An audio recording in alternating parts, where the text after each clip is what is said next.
வணக்கம் நண்பர்களே.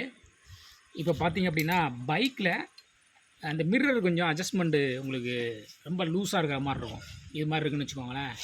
இதை நீங்கள் என்ன தான் நீங்கள் கழட்டிட்டு மாட்டினாலும் சரி தான் அந்த பொசிஷனில் கரெக்டாக வராது. ஸோ இதை நீங்கள் வந்து டைட் பண்ணுறதுக்கு ஒன்லி மெத்தட்னா ஒரு கட்டிங் பிளேயரு அண்டு ஏதாவது இந்த இதுக்கு சேர்கிற மாதிரி இதில் வந்து 14-15 ஸ்பேனர் இருக்குது. அது மாதிரி ஸ்பேனர் எடுத்துக்கோங்க. இந்த ரெண்டையும் வச்சு தான் நீங்கள் கரெக்டாக டைட் பண்ணணும். இப்போ இதுதான் பொசிஷன், ஆக்சுவல் பொசிஷன் இதுதான். இதில் வந்து நீங்கள் என்ன பண்ணிக்கிங்கன்னா இதை வந்து பிடிச்சிக்கோங்க. ஒரு சைடு கட்டிங் பிளேயர் வச்சு நல்லா பிடிச்சிட்டு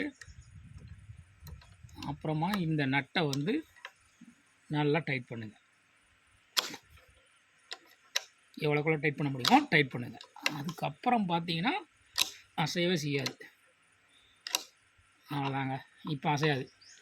ஸோ இந்த மாதிரி தான் நீங்கள் டைட் பண்ணணும். நீங்கள் இதை ஃபுல்லாக அப்படியே கழட்டிட்டு மறுபடியும் மாட்டி பார்த்தீங்கன்னாலும் எந்த பொசிஷன் வச்சு மாட்டினாலும் உங்களுக்கு அது வந்து விலகி போய் தான் இருக்கும். சரியா? அதை கரெக்டாக நீங்கள் அட்ஜஸ்ட்மெண்ட் பண்ணணும். அப்படின்னா இது மாதிரி நீங்கள் ஒரு ஸ்பேனரையும் ஒரு கட்டிங் பிளேயரையும் வச்சு தான் பண்ண முடியும். ஈஸியாக நீங்கள் வீட்டிலே பண்ணிக்கலாம். ஓகே நண்பர்களே, அடுத்த ஒரு வீடியோவில் சந்திப்போம். பை.